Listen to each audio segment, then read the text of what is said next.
In this video, I want to review PragerU's analysis of fascism. Okay, let us. He's a fascist. For decades, this has been a favorite smear of the left aimed at those on the right. Every Republican president, for that matter, virtually every Republican, since the 1970s has been called a fascist, now more than ever. This label is based on the idea that fascism is a phenomenon of the political right. The left says it is, and some self-styled white supremacists and neo-Nazis embrace the label. But are they correct? To answer this question, we have to ask what fascism really means. What is its underlying ideology? Where does it even come from? These are not easy questions to answer. We know the name of the philosopher of capitalism, Adam Smith. We know the name of the philosopher of Marxism, Karl Marx. But who's the philosopher of fascism? Yes, exactly. You don't know. Don't feel bad. Almost no one knows. This is not because he doesn't exist, but because historians, most of whom are on the political left, had to erase him from history in order to avoid confronting fascism's actual beliefs. So let me introduce him to you. His name is Giovanni Gentile. Born in 1875, he was one of the world's most influential philosophers in the first half of the 20th century. Gentile believed that there were two diametrically opposed types of democracy. One is liberal democracy, such as that of the United States, which Gentile dismisses as individualistic, too centered on liberty and personal rights, and therefore selfish. The other, the one Gentile recommends, is true democracy, in which individuals willingly subordinate themselves to the state. Okay, I have an alternative hypothesis that explains why Gentile isn't so well known as Marx or Adam Smith. Well, I don't agree with PragerU that there is this leftist conspiracy to keep us away from knowing who Gentile is, because after all, I learned about Gentile in college, and I would assume that professors that taught me about Gentile, many of them were on the left, but other than that, I still have to explain why Gentile isn't so well known. Well, there is a reason, and the thing is, fascism is not a philosophy in the same way in which communism and liberalism are. So the thing is, Hitler actually never called himself a fascist, nor did the Croatian fascists, nor did the Romanian fascists. All these different fascists just saw themselves as something unique, and they did form an alliance against Bolshevism, and for the most part against liberalism also. But the thing is, this idea that Hitler, Franco, Mussolini, Salazar in Portugal, this idea that all of these people are fascists, that they are all one ideology, this idea was coined by the anti-fascist opposition, both liberal and communist. And the thing is, Hitler, he never sought to justify his actions by telling us what Gentile wrote, in the same way in which Stalin and Mao Zedong constantly had debates about what Marx wanted, and they always had to justify their actions by quoting something usually out of context and saying, yeah, Marx definitely wanted collectivized agriculture, although many things remain a mystery, and we actually really do not know, for example, whether Marx wanted collectivized agriculture or not, which is a very important question. But I digress. So my point is, Gentile, he just isn't so important as Marx or Adam Smith, simply because most fascists didn't care about what Gentile had to say. He only influenced Italian fascism, and Italian fascism is the only fascism that originally called itself fascism. Hitler, he did not really have a good opinion about the Italians and about Mussolini.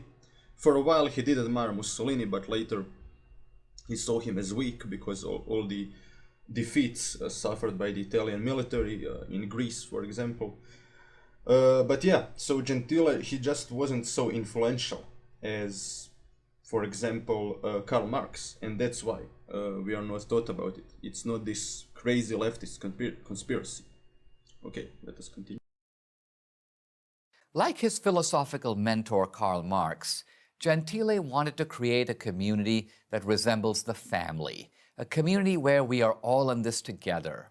It's easy to see the attraction of this idea. Indeed, it remains a common rhetorical theme of the left. For example, at the 1984 convention of the Democratic Party, the governor of New York, Mario Cuomo, likened America to an extended family, where, through the government, people all take care of each other. Nothing's changed. 30 years later, a slogan of the 2012 Democratic Party convention was, "The government is the only thing we all belong to." They might as well have been quoting Gentile. Now remember, Gentile was a man of the left. He was a committed socialist. For Gentile, fascism is a form of socialism, indeed, its most workable form.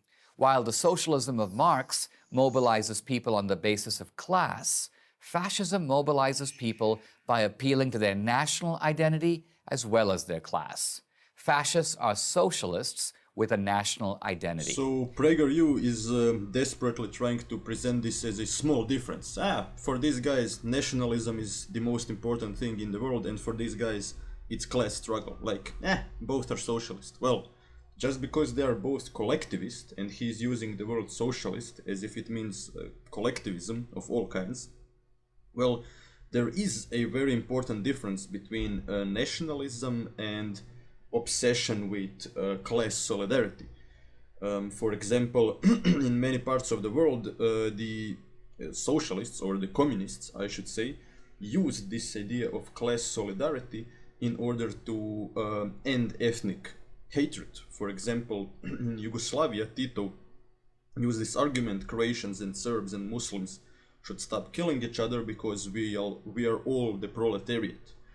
And in many other parts of the world, for example, Mao Zedong got many indigenous ethnic groups in China to join the communists with this message of universal brotherhood. So the fascists, on the other hand, they don't share this view of universal brotherhood. For them, it's just one nation or one race that we should care about.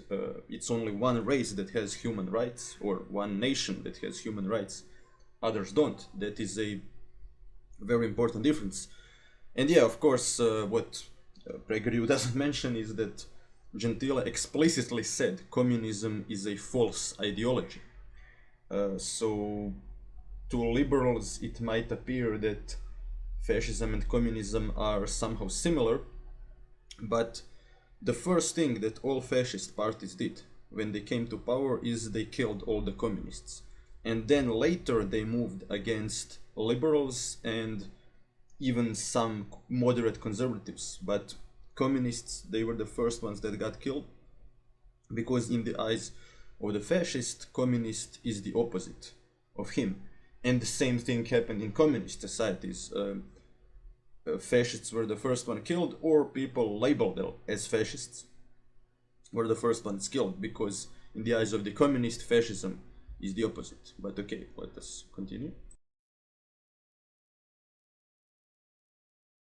German fascists in the 1930s were called Nazis, basically a contraction of the term National Socialist. For Gentile, all private action should be oriented to serve society. There's no distinction between the private interest and the public interest. Correctly understood, the two are identical. And who is the administrative arm of society? It's none other than the state. Consequently, to submit to society is to submit to the state, not just in economic matters, but in all matters. Since everything is political, the state gets to tell everyone how to think and what to do. It was another Italian, Benito Mussolini, the fascist dictator of Italy from 1922 to 1943, who turned Gentile's words into action. In his Dottrina del Fascismo, one of the doctrinal statements of early fascism, Mussolini wrote, "All is in the state, and nothing human exists or has value outside the state." He was merely paraphrasing Gentile. The Italian philosopher is now lost in obscurity, but his philosophy could not be more relevant because it closely parallels that of the modern left. Gentile's work speaks directly to progressives who champion the centralized state.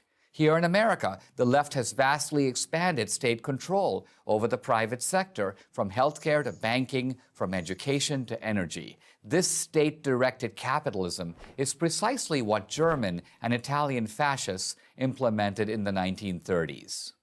Leftists can't acknowledge their man Gentile because that would undermine their attempt to bind conservatism to fascism. Conservatism wants small government so that individual liberty can flourish. The left, like Gentile, wants the opposite, to place the resources of the individual and industry in the service of a centralized state.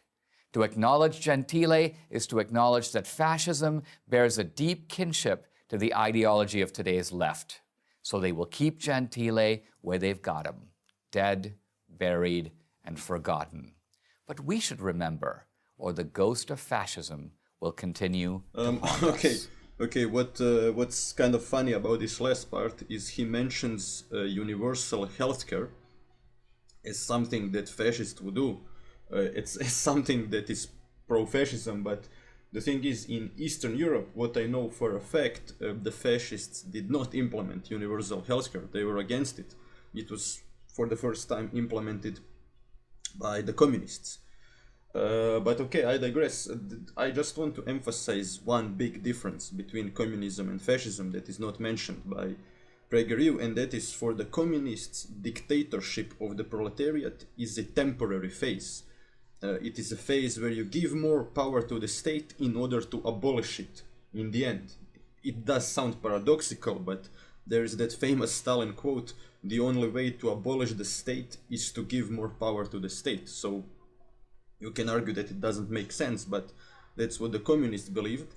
On the other hand, the fascists, for them, the eternal human condition, the most natural state of the world, was one strong state and one strong man at the head of the state. And that's how they saw the natural order of the world. For the fascists, dictatorship is natural, it is eternal, and it is just the human condition, and we can't do anything about it. Fascists, they see hierarchies, extreme hierarchies, as natural, while the communists, they see hierarchies as a tool to get to a utopia, at least in theory. So that is a pretty important difference. But okay, I think I should finish with this, and don't forget to like, share, and subscribe if you liked this video, and see you in the next one.